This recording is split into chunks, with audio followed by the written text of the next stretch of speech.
السلام عليكم ورحمة الله وبركاته. بسم الله الرحمن الرحيم. الحمد لله الذي بعث إلينا أفضل الخلق على الإطلاق، واختار له سبحانه وتعالى من نساء ليبنين بيوت النبوة وينشرن عنه سعة الأخلاق، فوقفن بجانبه معينات له في حمل كل أمر شاق، فهن أمهات المؤمنين ورحمة للعالمين في كل نطاق. وصلى الله على نبيه محمد وعلى أهل بيته وتابعيه من كل غرب وشرق. أما بعد، قال الله تبارك وتعالى: أعوذ بالله من الشيطان الرجيم. النبي أولى بالمؤمنين من أنفسهم وأزواجه أمهاتهم. صدق الله مولانا العظيم.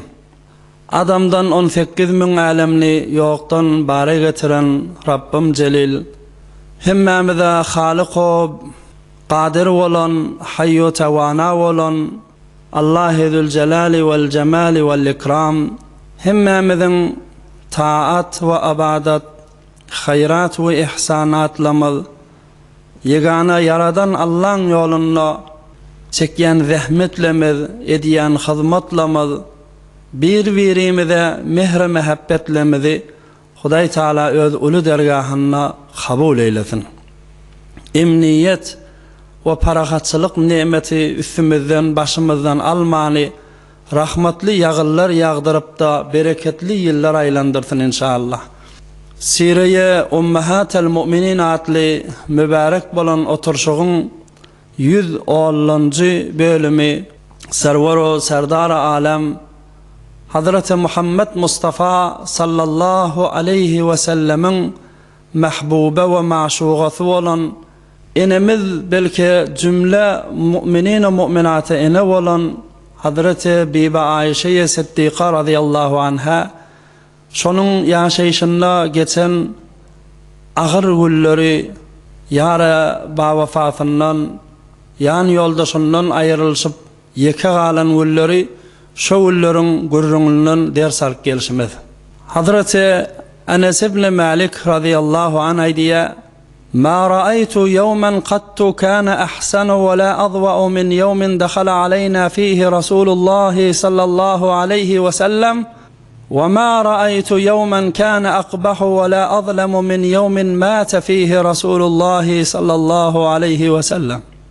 Medine-i Münevvere şehrin tarihinde inki Medine'nin hoş olup, beginşip, şahat bolan günü, ondan anırda şahatlık görmedik günü, ol bir günü ki Peygamberimiz aleyhissalatu vesselam Mekke-i Mukarreme'den hicret edip bizim yurdumuza gelipti.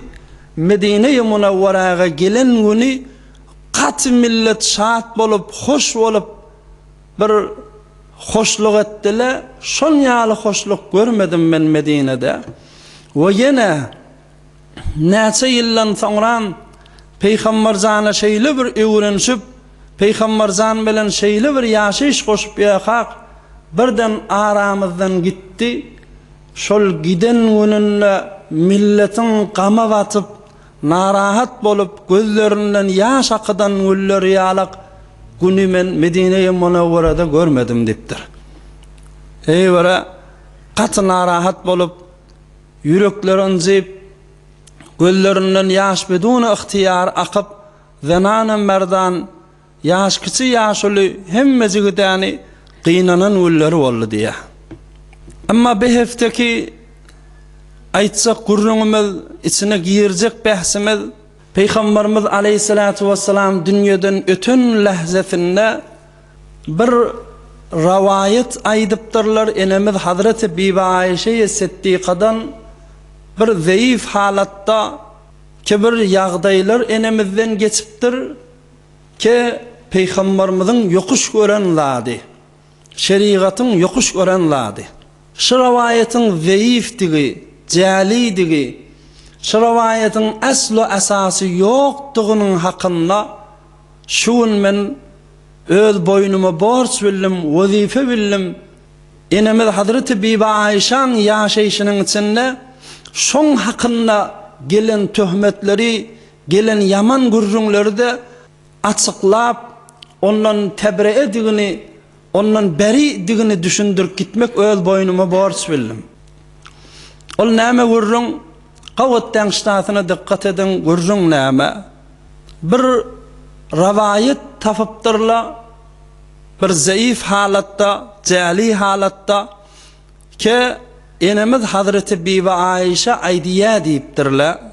Mata Rasulullah sallallahu aleyhi ve sellem beyne sehari ve nehari ve lem azlem fihi ahadan femin sefahi ve hadâthete senni enne Rasulullah sallallahu aleyhi ve sellem kubize ve huve fi hicri ثم وضعت رأسه على وسادة وقمت ألتدم مع النساء وأضرب وجهي. Hazreti Bibi Ayşe aytya deyiptirle. Vaqti ki Peygamberimiz aleyhissalatu vesselam ahir ömrü bolli, men otogumda yattı ve ahir lehzelerinde men qucağımda yattı. Mübarek kelleler men qursağımdadı. Men öz samsıqlığımdan deyiptir indi şey rivayete göre. Men yaşım kiçikliginden bir yanlış iş ediptirin. O da Peygamberimiz yani gözün asmana tikip Er-Rafiqal A'la deyip şonlarına eli füyün yattı, can verdi, can teslim etti. Şonla men yani Peygamberzanın mübarek kellelerini yastığın üstüne koyup özüm hem gittim. Zenanalan ağlaşıp duran zenanalan içine girdim de şolada çığırmağa durdum, ağlamağa durdum ve adriba veci ve elim bilen yüzüme vurmana durdum.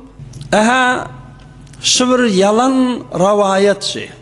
Bunun üstünden hey beraber eştirmeli gurrunlarım var. Ayet düşünüyorlara, musibet eyyelerine. Evunçağa şunu bilin. Bir yaxşı adamın izinde gezip gören bakil her hasanla bolmalı.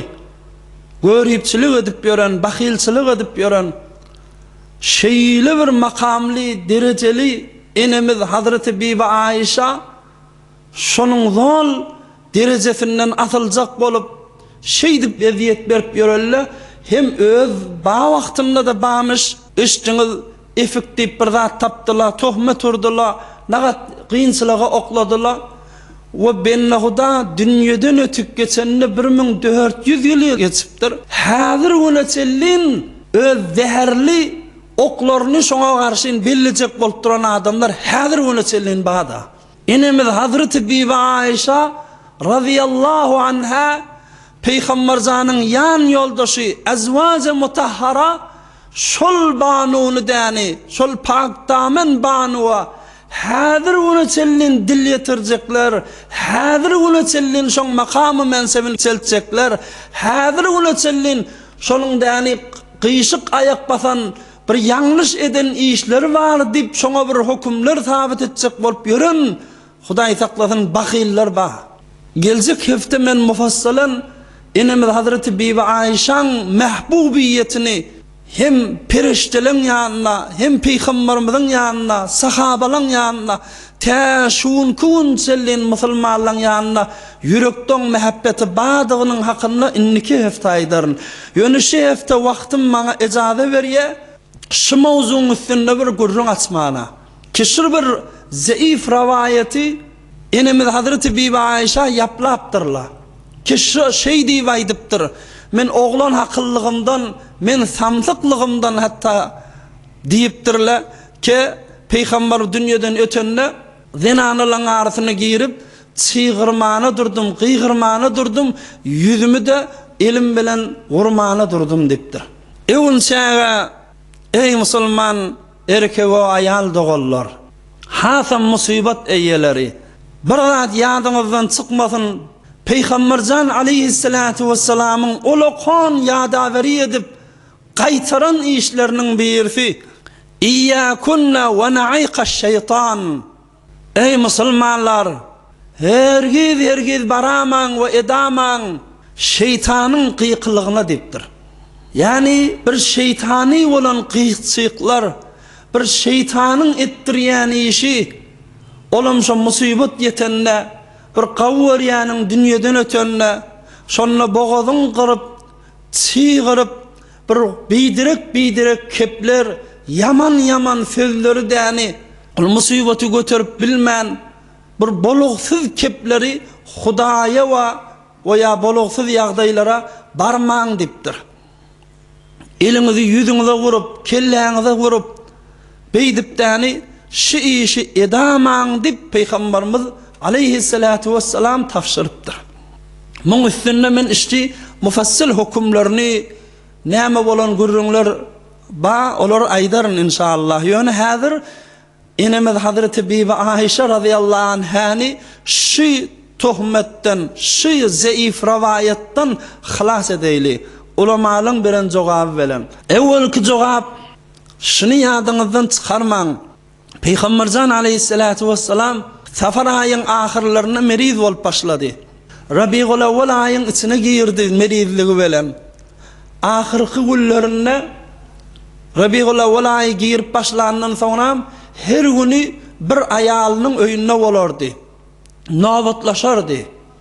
Koltuğunun eteğini giyirip elterdiler olatoktan olatoğa. Amma ahirki günlerinde Peygamberimiz näme diýmäni durdy? Ayna ana gadan? Men erti kimin öýünde boljak? Men erti kimin öýünde boljak dip sorardy. Falan aýalyň öýünde. Oňa barardy erti kimin öýünde boljak? Falanyň öýünde. Erti kimin öýünde boljak? Falanyň öýünde. Ahirde da enemiz Hazreti Bibi Aişe diýe men öýüme geldi. İnni soramadı erti kimin öýünde boljak dip. Şonna azwaj-ı mutahharatla billile ha bişi Bibi Aişeň nowat haçan gelýär. Şoň otogyna men haçan bararyn dip gözleşýänmiş. Inni şoň otogyna barandan sonra ýüregi jaýlaşyp inni erti kimin nowaty dip soramady dip düşündiler. Om öýleriniň hemmejigi ýürekden ak pata icazı verdiler. Ya Resulallah sen şu Bibi Aişeň otogyny boluver, habaryň alyp durar diýdiler. Hop, bir rivayeti öň eşitdiňiz. Men sualym şu, Peygamberjan näme dip ahir ömürlerini 3 hullap enemiz Hazreti Bibi Aişeň öýünde boldy. Näme dip şoň öýünde bolasy geldi. Hop, muhabbeti wady söýerdi. Ol öz jaýynda. Amma aya Bibi Aişeň oğlulluğu derekli, sefahet o hemakaty derekli şoň öýüne bardymy? Ýok, subhanallah. Belki Hazreti Bibi Aişeň zekaveti derekli. Enemiz Hazreti Bibi Aişeň şojaati derekli. Virinli, hakylly, ýüregi giň, sabırly boljagyny bilip Peygamberimiz şoň öýünde jan beresi geldi. Bagdar ýani gürrüňler iştik gelýärsiňiz. Aslında Peygamberimiz näme dip şunu ýani kişikliginden özüne dakyvally, öz ýanyna getirdi. 9 ýaşyndan öz ýanyna getirwaldy. Näme dip? Hedef nämedi? Şun ýani şunna ba virinligi, şunna ba şojaati, şunna ba zekawaty dinin İslam'a hytmat edibiljek ilim martyny öwrenip, eşitip, ýa tutup soňra ýaýrady biljek şu hedefle bilen, şu niýetle bilen şunun akıllıdygyna däni Peygamberimiz hoşy gelip mege öýüne almadymy? Mege Hudaý Taala tarapdan şeýle emir bolmadymy? Şeýle bir akylly zinany dip tanylýan, şeýle bir zekawatly wirin dip tanylýan Peygamberimiziň maşgalasy enemiz Hazreti Bibi Aişe inni näme dip gelip Peygamberjan dünýeden ötürmäge femin sefahi we hidathati senni meniň samsyklygymdan oğlan hakyllyk bolanlygym derekli barıp öz yüzüme vurmany durup çygyryp ağlamany durdum dip gurrun bersin ha. Asan şu rivayetin yalanlığı, şu rivayet enemiz Hazreti Bibi Aişeň şä'nine gelişmeýänligi şutadan belli-de. Şeýle bir wirin, düşümli, akylly dip tanylýan zenana ikilenjisi rivayet haýky enemiz Hazreti Bibi Aişe'den bolly. Peygamberimiz jan beren teslim eden mawgasynda bir sabere, bir ýüregi giň, sabırly zenana dip tanlardy.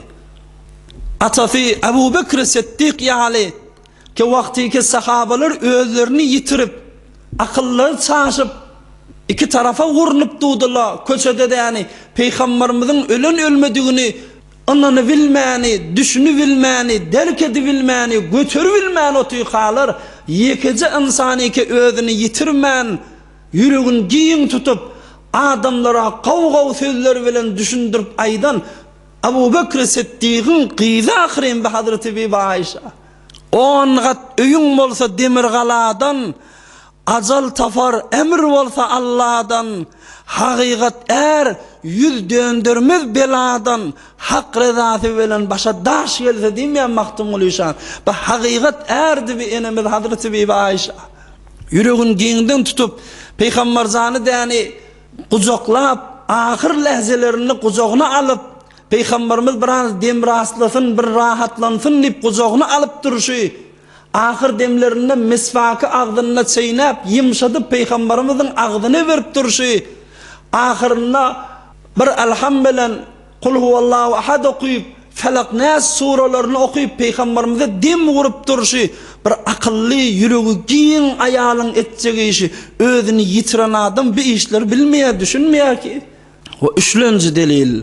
Ey Müslüman doğullar, aya enemiz Hazreti Bibi Ayşe'den rivayet edipdirler. Men Peygamber zan bilen önünde çığırmanı durdum, ilim bilen yüzüme çalmanı durdum deyipdir. Mege Hazreti Bibi Ayşe'nin Peygamber zanın aydan sözleri yadında yok mu kan? Peygamberimiz ne diye? Leyse minna men latamel hudud ve şakkal cuyub ve da'a bi da'vetil cahiliye. Men ummatımdan değerliptir Peygamberimiz.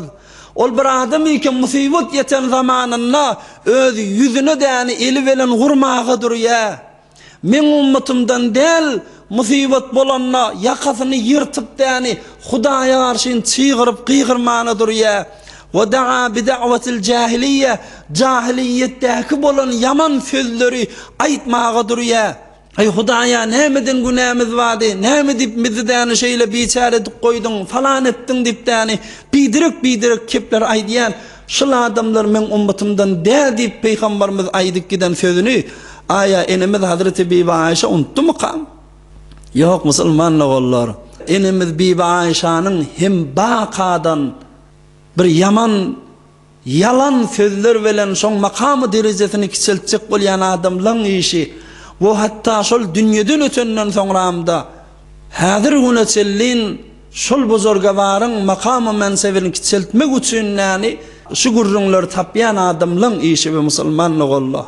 Bunlar her nece şeyle yaman sözleri aytsalar da enemiz Hazreti Bibi Ayşe öz ulluğu bilen öz makamı derecesini Allah'ın yanına alıp gitti Müslümanlık olun. İt yürür kervan geçer diye Mahtum Uluşan. Her zamanını yürüşürler. Ama kervan öz yolu bilen gelli geçti, maksadına yetti Müslümanlar olurlar. Bunun tohmettiğine 4. ovadan delili aydayin, ohum gireyin, musibet düşün mağazındaki edilyen kıyıkçıklan hukmuna. Celilul Kadr olan sahabiye garami Hazreti Kays ibn Asim radıyallahu anh. Ol buzurga var, dünyadan ötecekka, merizlik düşeğinle, ölüm düşeğinle yatıqa bir kef aytti kulağatın. Ya bunayya, khudu anni fe innekum la ta'khudu an ahadin huve ansahu lekum minni. Can oğlallam diptir. Can kıyız gelillem diptir. Ey ahtıcıklam, ey tevruğum alıp oturan doğan karındaşlam diptir. Size bir ak nasihatim ma diptir. Ak vasiyetim ma dip. Men sözüme kulak asın. Menden kavrak size nasihat edecek yok şu mahalliptir. Neme kaka, neme nasihatin ma dedecan ayit diptirle. Şol sahabiye garami neme dedi? La tenuhu aleyya fe inna Resulallah sallallahu aleyhi ve sellem lem yunha aleyh. Can bağlalam dedi. Men gözüm yumulup bu dünyadan ötüp baryaniptir. Ama şu dünyadan can verene de teslim edip dünyadan ötemden sonram men izimden çığırşamam diptir. Men izimden kıygırşıp da yaman kepler ağzınızdan çıkaramam diptir. Yüzünüze, kellenize, eliniz bulap beydip de kıyık çığıdamam diptir. Neymişim? فَإِنَّ رَسُولَ اللّٰهِ sallallahu aleyhi ve sellem lem yunha aleyh. Son peygambercan dünyadan öten önüne öyünne bir tane kıyıksık eşitilmedi diptir. Peygambercan dünyadan öten önüne öyünne bir kıyıksık bolup yakadını yırtılıp yüzüne elini salıp yani elini vurup duran adam bolmadı diptir. Benim dünyadan ötemde Peygambercan dünyadan öten yalak bolsun men ýüzümde yani bir işlerinizi edaman dip tafsir gitti diye. Ey musulmanlar Allah, şu sahabanın idin tafsirgisi bir ulukon şahit demi ki Peygamberimiz dünyadan ötenine hiçbir kıyıksık bolmaptır.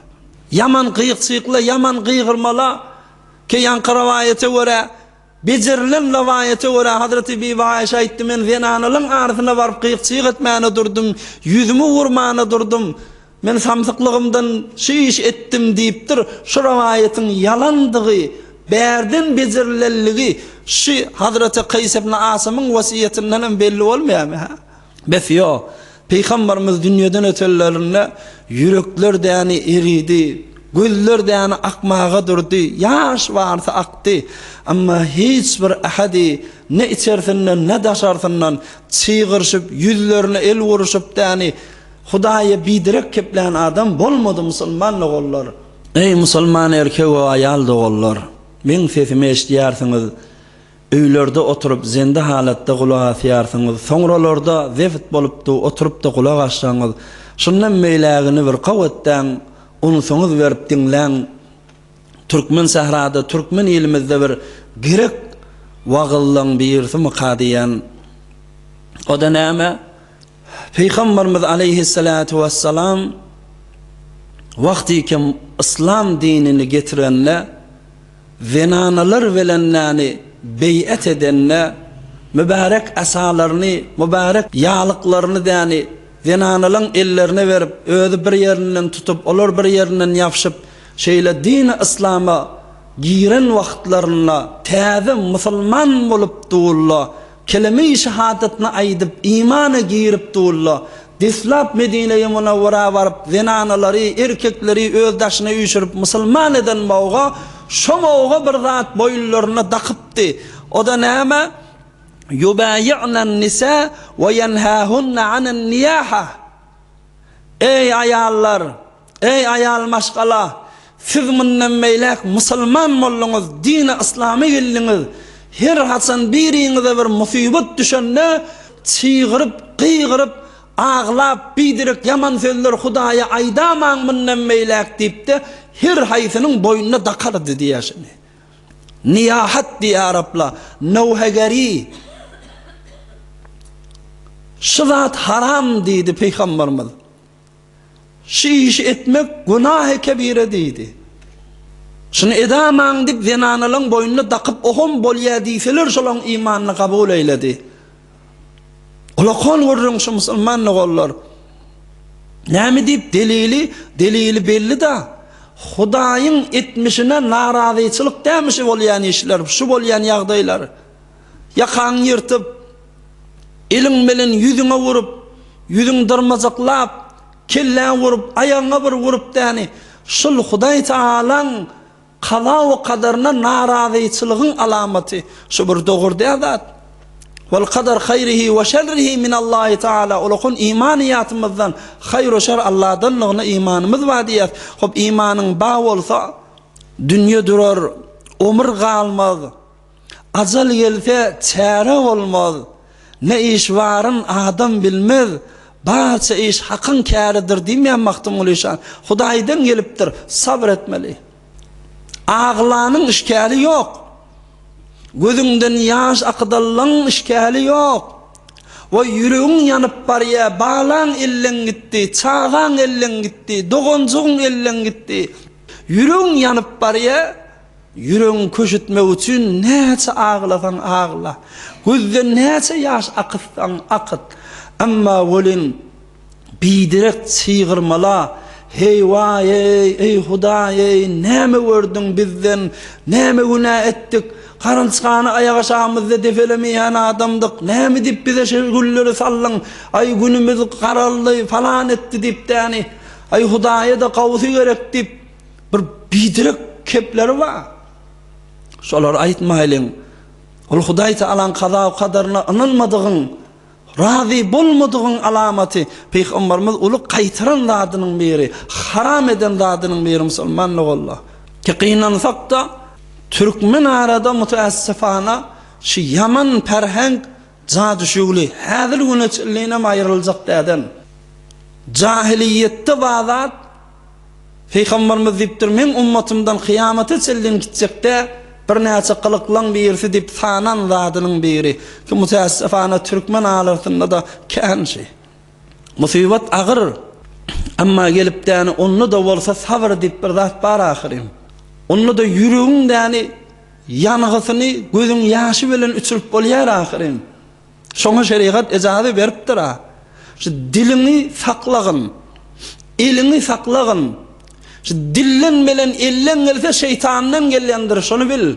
Amma yürek bilen gözden aksa ol Rahmandan gelendir, şonu ýatdan çykarma. Şeytanyň dozagyna düşme şoňa. Hewere yüregiňi giýikden tutjak bol. Gözüň ýaşy bilen köşütjek bol. Amma dilin gıyıkçygy bilen şikayet edip, şakwa edip, zeyrenmeler peýdasyz kalmagallar. Bular günäň artdyrar. Bular ölüýüni gabrynda agladar. Bular ölüýüni gabryna azap berer. Hazam Türkmen sahrada bir yaman bidirek ferhengi keba, bir näçe hatullar iki yürüýti däni şogullary, yürüýti işleri bir ayet düşen ýere barmaly, bir goşgular bilen ölüýüni ýatlap, şoň hatyralar ýady düşürüp, zol agladyp oturmaly. Zol jemaaty agladyp oturmaly. Olokon haram iş edip oturlar, günah kebirane edip oturlar. Şol zinanaň jaý kıyamet gününe Peýgamberimiz aýtdy: "En-niyaha min emril jahiliyye ve innen-naiha iza matat qata'a Allahu laha thiyaban min narin ve dar'an min lahabin nar." Şol nevheger zinana, şol goşgulary bilen näni yaralara dulguýan zinana, şol musibati duçandan agraltýan zinana, ölüpdi kıyamet turga bolsa dipdir Peýgamberimiz aýdypdyr. Şol zinanaga otdan bolan don geýdiriljek dipdir. Hudaý saklasyn. Kıyamet gününe şol nevhegeri edýän, goşgular bilen adamlar aglatýan zinanalar kıyamet gün iki sep bolup, ikileri hem itin ulaşýalyk, ulyp barjaklar Hudaýyň ewine dipdir. Men arabiýasyny rawayetler okup siz ýadatmaýyn. Bir günne Hazreti Umar radıyallahu anh'a bir musibet düşen yere, ayet yere bardy. Görse zenanalar qyq-çyq bidirek yaman kepleri aýdyp aglaşyp oturlar. Şoň içinde de görse bir däne zenany nevhegeri edip otur. Goşgular bilen, şaharlyk bilen öz ýanyna musibeti düşendan edip yaralaryny duz goýupdy. Şondan şallagyn bulady diýe Umar radıyallahu anh. Yani oturan zenanaň däni çargady, ýalygy başyndan kellesinden ýere gaçdy diýe. Oham aýtdy: "Tarakna niyaha hayna tarakna Lat wal Uzza." Biz Lat we Uzza botu däni epperin günümizde min ýaly nevhegerini epperdik ahyrim diýdi. Oham aýtdy: "Ey oturan zenanalar" diýdi. "Inanmaň şu adamyň şu zenanaň aglaýyşyna" diýdi. "Munun göz ýaşlaryna allanmaň, munun goşgularyna allanmaň. Ol siziň ölüýüňize narahat bolup bu goşgular düzenok. Gözlerinden ýaşlaryny bir ölüýüňize narahat bolup aktyranok. Belki siziň jüýüňizdäki pula tamaly bolup aglap otyr" diýdi. "Sizden soňraki alýan bukjasyny, soňraki alýan näni düýünçegini almak üçin näni pul jagadan aljak bolup aglap otyr" diýdi. وَإِنَّهَا تُؤْذِي مَوْتَاكُمْ فِي قُبُورِهِمْ وَأَحْيَاكُمْ فِي دُورِهِمْ Bididi hem ölüýüňize hem diriňize azap berip otyr diýdi.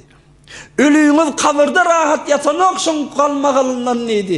Diriňize mehe öýde däni yaraňyza duz goýupdy şol adam şoňa inanmaň şoň kefine diýdi. Be Allah'nın sabır bilen büyüren zadından sizi kaytarıp alqalıp otyr diýdi. Hudaý Taalanyň gıyıkçyk etmeň diýip kaytaran zadyny sizi etdirip otyryşydan ana diýdi. Muni oturtmaň da diýdi. Mahtum Gulüşanyň aýdyşy ýaly o tek kılgın demir düşek ornuna, o tek kılgın demir düşek ornuna, Nuh'egerin nişi digir burnuna, dili süyünür, düşer yeter karnına, amalına çolaşıp kalsa gerektir diye maktun oluşan. Dili süyünür, düşer yeter karnına, ol Nuh'egeri diyen, koşku veren adamları, zinanalar ağlatayan, kıyamet gününe dili süyünüp karnına düşecek diptir. Huday saklasın, nahuzu billah. Musibet eyyelerine Allah kuvvet versin. Huday Teala sabır versin. Huday Teala yürek giyinlik versin. Ken yerlerde de musibet eyyeler dayav. Amma kıynansak dışı daşardan gelyen zenanalar. Daşardan gelyen yani ecekeler. Hala Nuh'eger olsun, hala beylekiler olsun. Nereden gelse özleri bir ferhenk biliptirler. Kafadan gelen çığırık gelmeli. Kafadan gelen bir ağlanışık olmalı. Hamala şu kama menem şerik diymegini bildirmek için şu kıygırıp ağlak gelmeli. Oturan fakiri, inni dini oturan ayalı yine ağlatmalı. Ey yara olup, yarılıp var ya yüreği. Amma şu yaradol güne gelip do'st gitmeli. Necre ferhengçi bizim aramızda. Fakat işte var zatçı. Nemdik kafadan gelen bir ayet okuymuyor. Nemdik gelip bir Kur'an okuyup öyle bağışlamıyor. Nemdik eline bir tesbih edip yani bir zikirler sanap ölüyünü, ruhunu saat etmiyor. Ağlanın bilen, ağladanın bilen, kıyıkçıyıdanın bilen öyle kıyınçılıkta yetse yeter, ama ona şartlığı hoşluk yetmez Müslümanlığın aklı belli zat kişi. Qav düşünmeli zadımız bir ağır musibet yeten yerine ağlaman ziyanı yok. Yalnız düşünmeyin, bir şunki celesen gurrunu. Gözünden yaş akıdanın ne çakıtsan günahı yok. Hatta Peygamberimiz aleyhissalatu vesselam vakti ki 60 yaşınlaka halkın yani kaka olyan vaktlarına inni bir dede olup erkecik oğul İbrahimcan 4-5 yaşa yetip kucağına alıp boynuna alıp götürüyence çağası acil yetip de öz kucağına can veren moğa فجعلت عينا رسول الله صلى الله عليه وسلم تذرفان Peygambercan aleyhissalatu vesselam'ın mübarek gözlerinden yaşlar akmağa durdu diye. Hazreti Abdurrahman ibn Avf ola itti ve ente ya Resulallah, ya Resulallah senem ağlamatayım mı dedi. Peygamberimiz dedi inneha rahme, hava dedi. Bir yaşta dedi, bir rahmet dedi. İnnel ayne tedma vel kalbu yahzan ve la nekulu illa ma yurzi Rabbena ve inna bifirakik ya İbrahim le mahzunun. Göz yaş akıt ya, yürek onun için kıynan ya, ama hiç açanla Hudayımızı narahat edecek, nahoş edecek, kip ağzımızdan çıkmaya dedi. Vay İbrahimcan sen gidene yürek yanıp var ya dedi. Yüreğin yanmağı, gözün yaş akıtmağı, hiç taht günahkarçılık yok. Zayıf insana Huday Teala'nın veren hakkı bi, rahmet bi.